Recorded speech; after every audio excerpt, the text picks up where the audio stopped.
Assalamu alaikum to dear students of class 10th. Once again we are studying the same chapter, that is the magnetic effects of electric current, and today's topic is force on a current carrying conductor in a magnetic field. Before this topic you have discussed the we have discussed the electromagnetism, how a current carrying current conductor produces the magnetic field either by the coil or the solenoid or the straight conductor. Once again we are going to learn the force on a current carrying conductor.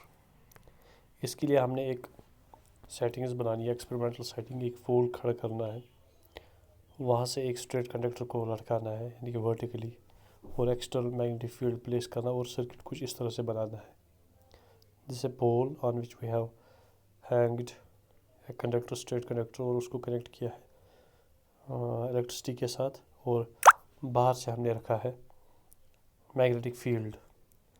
तब जो force होता है वो क्या होता है in the current carrying conductor.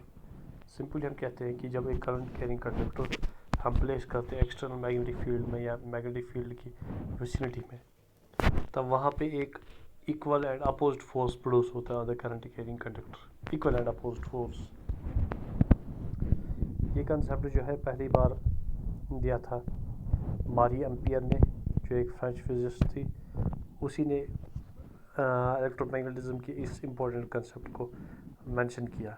क्या कहा कि अगर हम करंट कैरिंग कंडक्टर को हम प्लेस करेंगे एक्सटर्नल मैग्नेटिक फील्ड में, ऑलरेडी कंडक्टर में मैग्नेटिक फील्ड प्रोड्यूस होता है, और साथ ही साथ एक्सटर्नल मैग्नेटिक फील्ड जो होता है उसके इफेक्ट से वहाँ पे एक फोर्स प्रोड्यूस होता है, वहाँ पे एक डिस्प्लेसमेंट प्रोड्यूस होती है, और वो डिस्प्लेसमेंट हम ऑब्जर्व करते हैं एज द फोर्स. उस फोर्स को एक्सप्लेन करने के लिए हमारे पास लॉज भी है, वो फोर्स की डायरेक्शन में प्रोड्यूस होता है और कितनी इंटेंसिटी का होता है. यूजुअली वो फोर्स पर्टिकुलरली डिपेंड करता है कितना करंट पास हो रहा है इस स्ट्रेट कंडक्टर से. और साथ ही साथ हम ये भी देखते हैं कि जो एक्स्ट्रा मैग्नेटिक फील्ड होता है वो कितना है, mainly depends upon this two factors. लेकिन इसकी सेटिंग जो है आप अच्छी तरह से बुक से भी कंसल्ट करना कि एक पोल जो है इससे कैसे लटकाया जाता है. यहाँ पे एक वर्टिकल कंडक्टर और उसको एक वुडन बॉक्स में मार के रखा जाता है. जब इलेक्ट्रिक कंडक्टर जो है इसके थ्रू सर्किट्स के ज़रिए से पास होता है इलेक्ट्रिक करंट, वो एकदम जो है ना झटका खाता है, फोर्स एग्जर्ट होता है इस पर, और सर्किट कट ऑफ हो जाता है और कंडक्टर अपनी जगह लौट जाता है. This concept will be mainly helping in developing the important machinery just like the electric motor or the generator. So you should make the diagram for this topic just like this. One of the most important topic of that is the Fleming's left hand rule that explains this concept or explains the force produced by the current carrying conductor. Just like अगर हम तीन चीज़ें लाएंगे अपनी hand में, यानी कि तीन फिंगर्स, एक हमारी इंडेक्स फिंगर, मिडिल फिंगर और हमारा थंब, ये तीन फिंगर्स को कंसिडर करो और इनको आप स्ट्रेच करो इन द परपेंडिकुलर वे.